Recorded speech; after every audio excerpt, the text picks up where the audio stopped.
Bagaimana kacamata pakar hukum pidana memandang tuntutan hukuman 8 tahun penjara terhadap Ricky Rizal dan juga Kuat Maruf, dan bagaimana hukuman apa yang pantas untuk terdakwa Ferdy Sambo, kemudian Putri Chandrawati hingga ke Richard Eliezer. Melalui sambungan daring kita tergabung dengan pakar hukum pidana Pak Kudri Sitompul. Selamat pagi, salam sehat Pak Kudri. Selamat pagi, Terima salam sehat kasih juga. atas waktu Anda bersama kami nih Pak Kudri. Pak Kudri, kita menantikan Ya, sidang jaksa akan membacakan tuntutan terhadap Ferdy Sambo pada pagi ini. Sembari kita menantikan sidang tersebut, analisa Anda tentu mencermati ya Pak, sidang ini sudah berjalan 3 bulan lebih dari Oktober 2022 hingga tahun 2023 sudah masuk. Anda melihatnya bagaimana hukuman yang akan dijatuhi atau dituntut oleh JPU untuk Ferdy Sambo? ya dalam surat tuntutan kemarin atau rekesitor jaksa penuntut umum ada dua hal. Pertama mengenai pembuktian terhadap dakwaan yang didakwakan, satu, dan mengenai politik hukum penghukuman yang ada di dalam pihak kejaksaan. Nah, di dalam pembuktian surat dakwaan, yaitu jaksa berkeyakinan telah terbukti terdakwa itu telah memenuhi unsur-unsur pasal dakwaan primer, yaitu pembunuhan dengan berencana yang sebagaimana diatur di dalam pasal 340 KUHP dan bersama-sama dengan pihak lainnya, ya, karena ada pasal 55. Jadi itu terbukti. Jadi halayak atau publik menyatakan sudah lega bahwa penuntut umum berkeyakinan telah terbukti dakwaan primer. Yang kedua, yang mengenai penghukuman, ini yang menjadi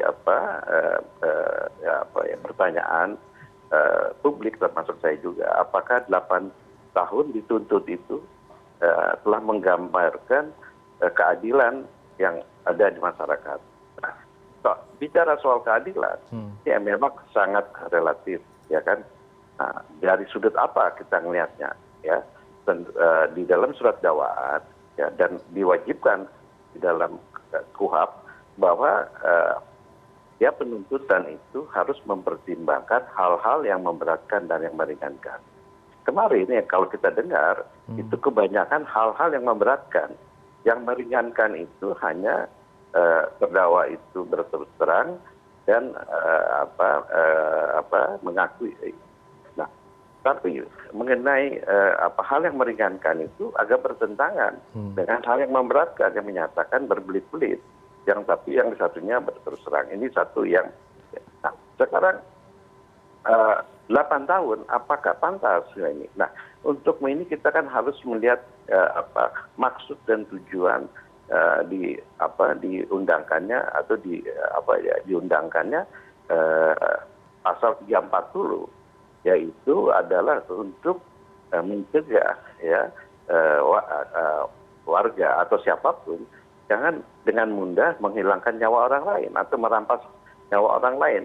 Apalagi sekarang di amandemen Undang-Undang Dasar kita diatur mengenai hak asasi, yaitu setiap orang berhak mempunyai hak hidup. Nah, jadi itu sangat sangat fundamental di dalam hak asasi manusia. Itu kenapa dilarang. Nah, kemudian supaya juga orang atau setiap orang atau warga masyarakat tidak melakukan pembunuhan dengan secara keji, dengan berencana, maka hukumannya itu diberatkan dibandingkan dengan pembunuhan biasa sebagaimana diatur di dalam pasal 338, yaitu ancamannya hukuman mati, seumur hidup, atau hukuman penjara dengan selama-lamanya 20 tahun. Artinya untuk menggambarkan bahwa sebenarnya pasal 340 itu ya merupakan tindak pidana yang dikualifikasi dari pembunuhan biasa. Nah, ini sekarang tidak boleh hukumannya sama dengan hukuman ringan. Nah, di dalam perkara ini memang ada sedikit kompleks bahwa yang didakwa, ya, Ricky dan Kuat ini, dia bukan pelaku utama, dia hanya ikut serta. Nah, jadi mungkin pertimbangannya itu dituntut 8 tahun, tapi 8 tahun juga tetap dianggap ringan, supaya dengan maksud supaya jangan semua masyarakat itu mudah untuk ikut serta atau membantu dalam pembunuhan berencana. Itu dalam rangka supaya kepastian hukum masyarakat, dan masyarakat itu merasa terlindungi oleh undang-undang, ya, artinya hak hidup masyarakat itu dilindungi oleh KUHP. Nah, sekarang bagaimana dengan kita membandingkan dengan perkara-perkara yang lain? Nah, ada satu perkara yang tidak terlalu lama dari sekarang, yaitu mengenai ada kolonel, kalau tidak salah Prianto namanya itu, ya, yang di Garut, yang supirnya melakukan tabrak lari dan korbannya itu dibuang. Nah, dihukum itu seumur hidup. Nah, jadi putusan dalam perkara itu mestinya bisa dijadikan acuan, ya, bahwa perkara pembunuhan berencana yang dengan cara-cara yang keji, yang tidak berkemanusiaan, pantas dihukum yang berat. Ya kan? Nah, sekarang kita bandingkan dengan perkara ini, apakah seimbang dalam jadi kembali lagi, apakah adil atau tidak adil? Mungkin harus kita membandingkan perkara yang hampir sama, walaupun di dalam hukum pidana itu tidak dikenal adanya analogi dalam satu perkara yang lain tidak bisa diberlakukan dengan perkara yang lain. Tetapi setidak-tidaknya untuk menggambarkan politik hukum penghukuman pidana itu kita bisa mengacu kepada putusan-putusan lain. Demikian pendapat saya. Mengacu kepada KUHP yang baru nih Pak Kudri, yang baru disahkan DPR, kalau kita berkaca dalam kasus Yosua ini, apakah bisa diterapkan ancaman maksimal adalah hukuman mati, sedangkan dalam 3 tahun ke depan, waktu DPR dan juga pihak-pihak lain ini akan masih dalam tahap sosialisasi untuk pemberlakuan KUHP. Respon Anda seperti apa, Pak Kudri? Ada beberapa hal bila dikaitkan dengan KUHP nasional yang baru. Pertama, KUHP nasional yang baru itu baru berlaku efektif 3 tahun yang akan datang. Jadi belum bisa berlaku sekarang. Kemudian, jika juga diberlakukan ya undang-undang KUHP yang baru, itu ada ketentuan yang menyatakan apabila di dalam suatu proses perkara pidana terjadi perubahan undang-undang, ya, maka perundang-undangan yang diberlakukan ini adalah yang menguntungkan pihak orang yang sedang berperkara. Nah, sekarang pertanyaannya sekarang, apakah memang KUHP nasional yang baru itu bisa diberlakukan sekarang? Nah, itu ya, jadi saya kira ketentuan atau kaidah yang diberlakukan di dalam KUHP nasional yang baru belum bisa diberlakukan. Tetapi kalau mau mengacu, misalnya, katakanlah latar belakang supaya tidak ada hukuman mati, ya, tapi itu kan masih menjadi perdebatkan, ya, karena ada pihak masyarakat yang lain menyatakan bahwa hukuman mati bisa diberlakukan sepanjang ketentuan hukuman mati itu diatur di dalam undang-undang. Nah, ini juga secara universal juga diakui bahwa hukuman mati itu tidak bertentangan dengan hak asasi manusia. Nah, ini memang suatu perdebatan, ya, apakah hukuman mati itu boleh atau tidak. Tetapi politik hukum dari pembuat undang-undang, katakanlah DPR yang sekarang tetap mencantumkan pembunuhan berencana di dalam ketentuan KUHP yang baru, ya, dan hukuman berencana yang baru itu juga ancaman hukumannya sama dengan pasal 340 KUHP yang lama. Jadi saya kira bahwa ancaman hukuman mati itu ada, hanya dalam pelaksanaan putusan hukuman mati mungkin itu bisa diperingan. Ya. Jadi mesti dibedakan antara putusan hakim di pengadilan dengan pelaksanaan putusan. Ya, jadi itu 2 hal yang berbeda. Jadi di dalam putusan itu ya dikatakan hukuman mati, walaupun dengan ketentuan di dalam putusan yang akan datang dinyatakan dapat diberlakukan masa percobaan.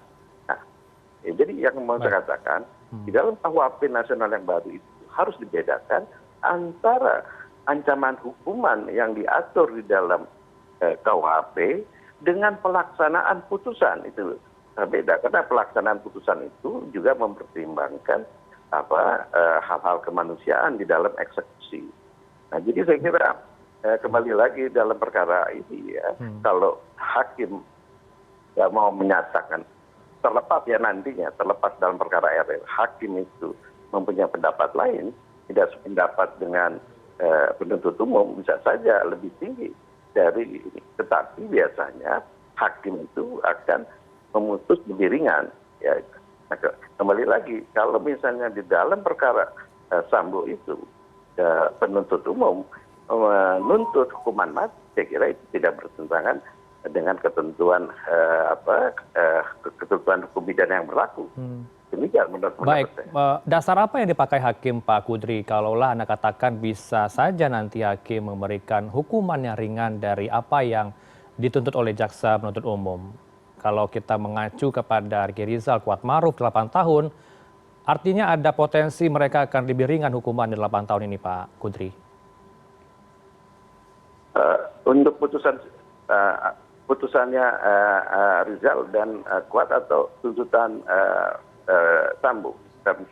Untuk Ricky Rizal dulu dan juga Kuatmaruf, karena kita harus menyimak sidang pada hari ini untuk Ferdi Sambo. Saja ya, kalau hakim berpendapat ya mempertimbangkan dengan kepentingan publik, termasuk juga kepentingan korban, dalam ini diwakili keluarga korban, bisa saja menghukum lebih berat dari lebih berat dari tuntutan jaksa.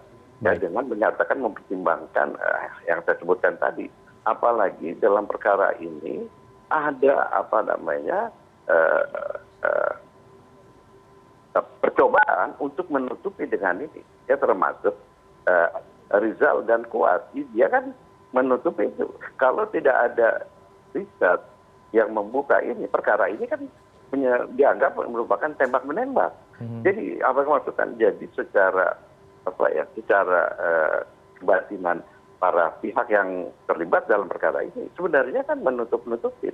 Ya ini kan kita juga meragukan juga apakah keterangan-keterangan yang semua yang diberikan di muka persidangan selama ini, baik dia sebagai saksi maupun sebagai terdakwa, benar adanya atau tidak. Karena kita tidak bisa percaya demikian saja karena mereka sudah pernah melakukan kebohongan.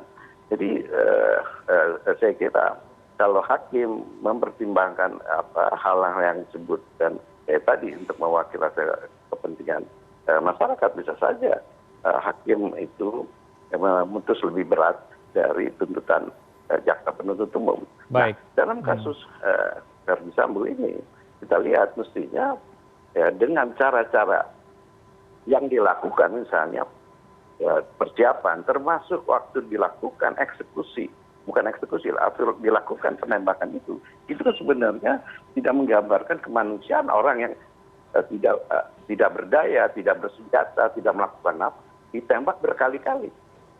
Ya, itu kan menunjukkan bahwa perbuatan itu tidak manusiawi. Apalagi ini dilakukan oleh aparat hukum, ya kan mestinya kalau misalnya katakanlah itu karena kemarahan sudah ini, mungkin ya menembaknya dengan cukup sekali atau dua kali tempat yang mematikan, tapi ini kan berkali-kali melihatkan bahwa ada kekejaman yang dilakukan.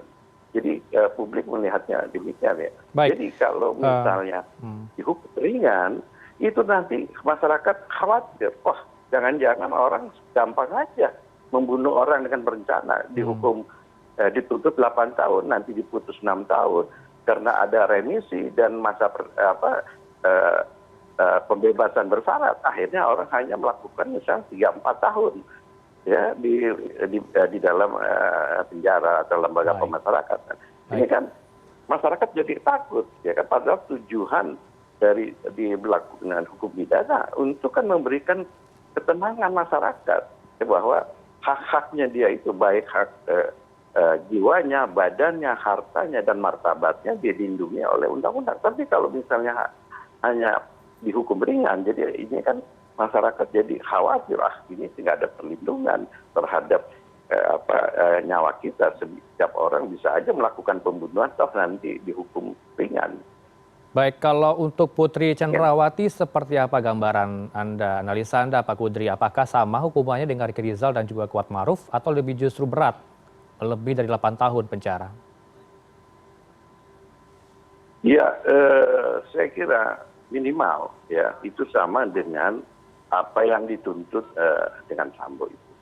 Karena kalau kita menunjuk pendapat atau pertimbangan dari penuntut umum bahwa itu tidak ada terjadi kekerasan seksual atau perkosaan, malah yang terjadi itu adalah perselingkuhan. Artinya Putri itu kan berbohong, ya kan? Dia berbohong sampai di depan pengadilan, ya. Dia sudah berbohong terhadap suaminya, berbohong terhadap publik, berbohong kepada hakim. Saya kira minimal hukumannya itu adalah sama, ya. Nah, tapi mengingat karena Putri itu tidak melakukan secara physically, ya, secara fisik ada di situ, mungkin itu yang bisa meringankan. Itu setidak-tidaknya saya kira menurut pendapat saya hukumannya itu sama dengan apa yang dituntut oleh Verdi Sambo. Demikian pendapat saya. Baik, kalau untuk Richard Eliezer, kalau kita tahu bahwa Richard merupakan GC ya Pak, Justice Kolaborator. Hukuman maksimal 5 tahun. Apakah benar seperti itu? Karena kalau kita simak di persidangan juga Richard Eliezer partisipatif dan juga memberikan banyak keterangan baru dan juga BAP ketika mengubah juga kita membuka kasus ini terang benderang di persidangan, Pak Kudri. Ya, kalau kita menunjuk ke Undang-Undang Perlindungan Saksi dan Korban, maka seorang GC itu hukumannya itu harus lebih ringan, bahkan bisa lebih ringan minimal hukumannya. Ya itu bisa, itu karena reward dari orang yang mau mengungkapkan kejahatan. Nah, jadi tidak harus misalnya menentukan 5 tahun gitu ya. Bisa saja ya dihukumnya sangat minimal ya misal 1 tahun atau berapa itu. Jadi itulah memang ini undang-undang mendesain begitu supaya setiap orang pelaku ya, jadi bukan lagi setiap pelaku kejahatan yang bersama-sama kalau ingin dia mengungkapkan suatu kejahatan akan diberikan penghargaan atau reward berupa keringanan tuntutan dan hukuman. Nah, jadi saya kira apalagi kalau perkara ini, kalau Richard itu tidak membuka, ya itu sama sekali perkara ini berbeda sekali dengan apa yang kita hadapi sekarang. Nah, jadi saya kira wajar kalau misalnya Richard itu dihukum seminimal mungkin. Baik, kalau dari persidangan Richard Eliezer ini kan kalau kita lihat banyak memberikan fakta baru ya Pak Kudri. Artinya kalau Anda katakan harus dihukum, tidak akan bebas dari hukuman penjara, begitu ya Pak, jika seseorang menjadi justice kolaborator?